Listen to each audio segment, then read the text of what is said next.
G'day, it's the Wizard here. Today we're going to be burning a .iso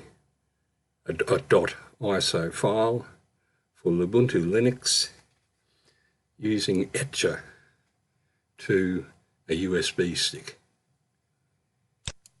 In preparation for that, in my downloads, I've got Balena Etcher to set up and my Lubuntu 18.04.2 Linux. So these are the files we'll be working with. First of all, we'll start up installing Etcher. And Etcher I have got from their site. You can type in Balena Etcher or Linux and Etcher. Either way you'll find them. Here they are, Balena Etcher Home. That takes you to this site, and we get these animations. Download for Windows, but you can also see this for Mac OS and 32-bit and 64-bit of Linux. So I've downloaded that already, and we'll install. Accept the license agreement. You can read it if you like watching paint dry. I agree. If it asks you to allow it to make changes, agree with that. And now we can see Balena Etcher is set up and it launches. Any other time you can just double click that icon and up she'll come. Now I've got my USB stick. Let's move this out of the way a little. And you can see down here USB drive. And that's empty. If you've got material on the drive, save it somewhere, because this is going to wipe that entire USB stick. And to set it up, you'd go to Format. You'll use the default of FAT32 that's used for these type of USB sticks. You can put a volume label on it, call it Lubuntu.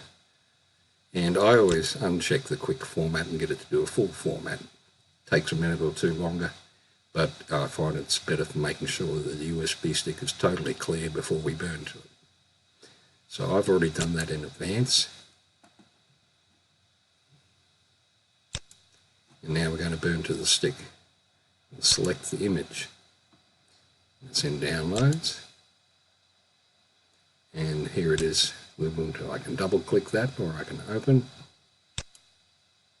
Select the drive. Now if you have other USB drives connected, like a large storage drive, you want to make sure that you don't pick that and erase it by mistake. And you can see here, that one there, my 4 terabyte Western Digital My Book, I ain't going to pick that one because that would wipe the contents of it. So it's the SanDisk Cruiser Glide USB device. I've got a 16 gig stick for this purpose, but anything bigger than the .iso file is sufficient. We'll continue, and then we'll flash. Here it goes, about allowing it to make changes. We're going to click yes. And you can see it's starting here, and they have some information that you could look at during the burn or not, or any other time you want to have a look at it. And we're going to be going through to 100% flashing it. So we'll pause here for a moment and come back a little close to that finish. Coming into the finish here from the progress bar, and you can see the estimated time remaining is very small, if you can read that. Finishing, it validates it. That's to make sure that the burn is correct. It's not actually validating the linux.iso. Other methods are used for that.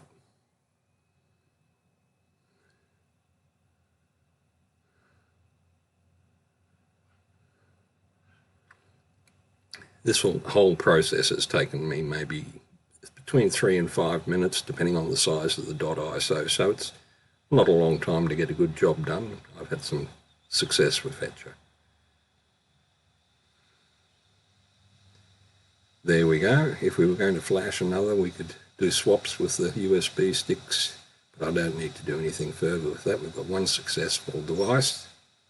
So we'll close down Etcher.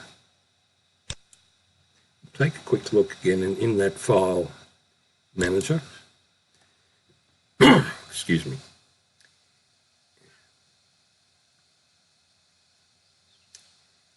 I have to plug in the device again.